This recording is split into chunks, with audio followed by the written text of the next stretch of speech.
Morning, everybody. This is Paulster2. Welcome back to the shop. This morning, I need to work on getting these, getting the bearings fitted to the rods, and getting them ready to go into the block. Get them mated up with the pistons and stuff, and get it ready to go. So I kind of got an assembly line going here a little bit. Got my bearings. They're still here. Yada yada. Got all my rods laid out. The first thing I have to do is to break these the bolts loose on these caps. So I do have, just in case anybody was wondering, I have a couple pieces of aluminum angle iron angle aluminum stock that I cut to length to fit in the jaws of my vise, and I'm just setting the rods down in here like yay.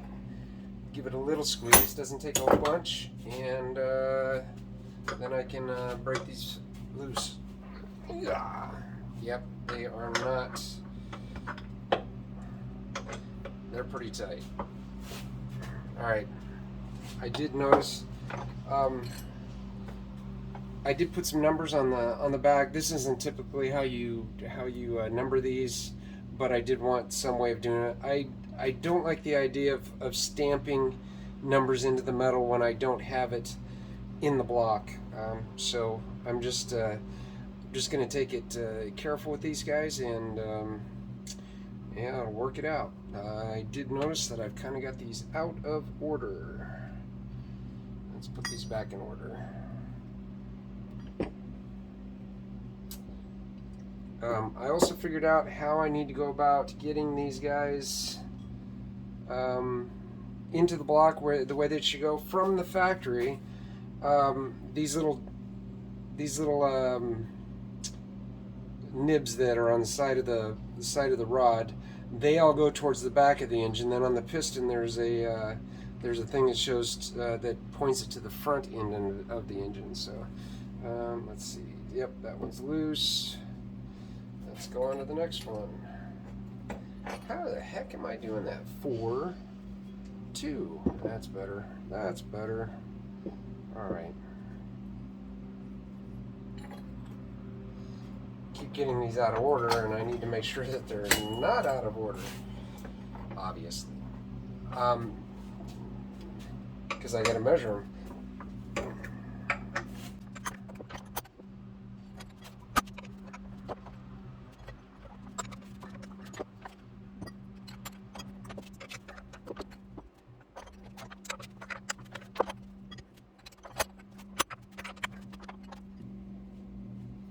Alright, now I'm going to go back through and take these caps off, and I'm going to wipe these out just a little bit too, just to make sure there's no oil or anything on the faces, and I will put bearings in all of these guys.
Alright, got all the bearings in there. Now I need to go through and torque them all.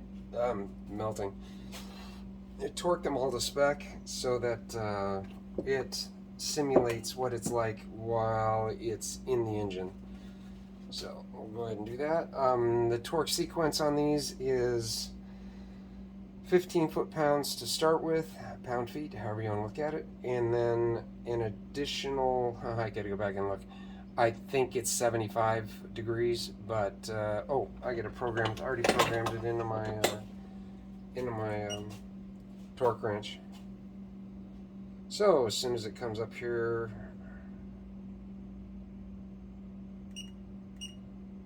$75 degrees, yep. 15 pounds to start with. Oh, I know what I gotta do.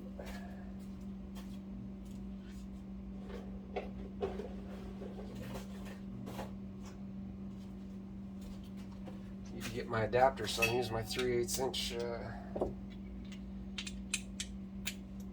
on the torque wrench.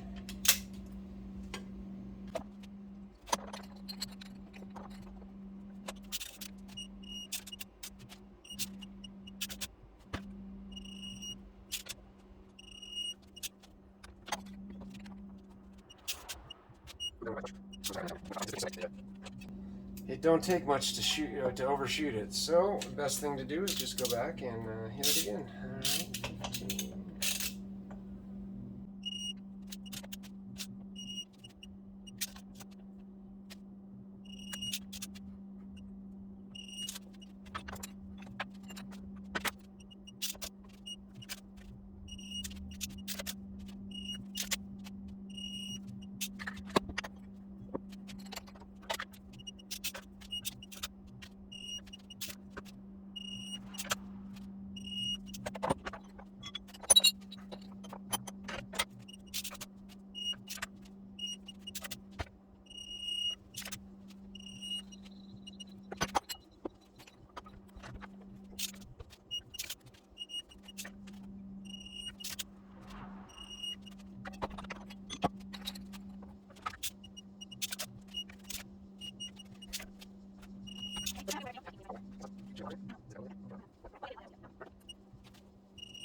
So the next thing I have to do is go through and measure them to make sure to see what they are, record those distances, and I'll use the dial bore gauge again, and then we'll see what those numbers say and come back and look at them.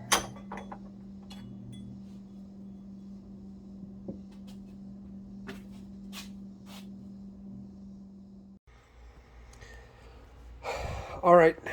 I had to go through yesterday when I was working on this, and I realized that the rod main clearances were right at the cusp of being outside of what I needed to be. So, too big.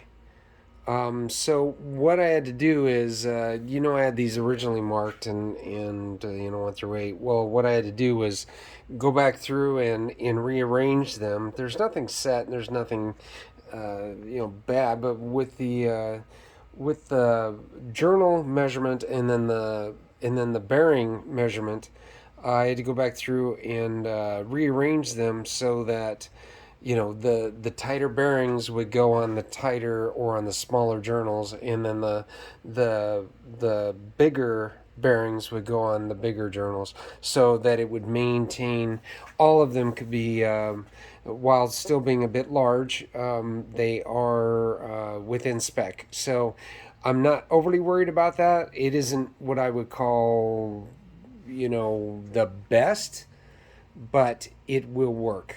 And it's still within specs, so it's not a big deal. So today what I'm going to be doing is I'm going to start, I got my piston rings there. I'm going to start fitting the piston rings, and then what I'm going to do is I'll clean a bore.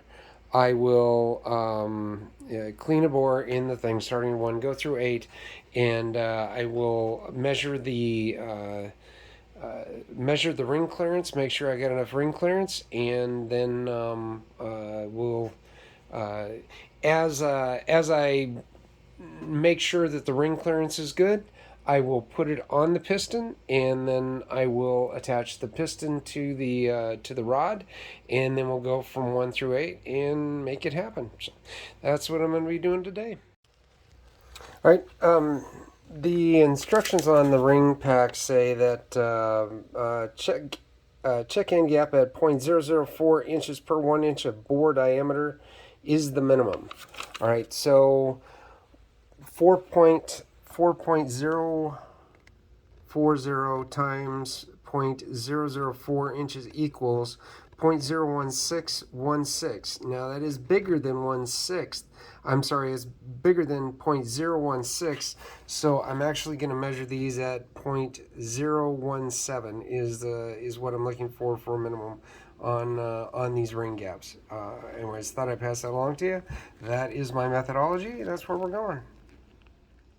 Well, if it ain't one thing, it's another, and got a new problem. I was laying out my oil control rings so that I could start miking them, or I'm sorry, measuring them, make sure that they were within spec. And guess what? I'm short one. I'm short one of the rings. I've got all the spacers, but I don't have all the rings. I've only got 15. Man, that's frustrating. I've gone through and triple checked these, and I've only got 15. Looks like I'm gonna have to contact Molly, however you say them, and find out what we need to do. Anyways, there's 2 there. I didn't just leave one laying around. That's for darn sure. Did anything go back there? I don't think so. Oh, man, that's frustrating. And I've gone through the top and the second rings to make sure that it didn't get stuck in there accidentally. It's not there either. So it looks like this is on hold for a bit. And argh, yeah. All right. Polster 2 saying, be well.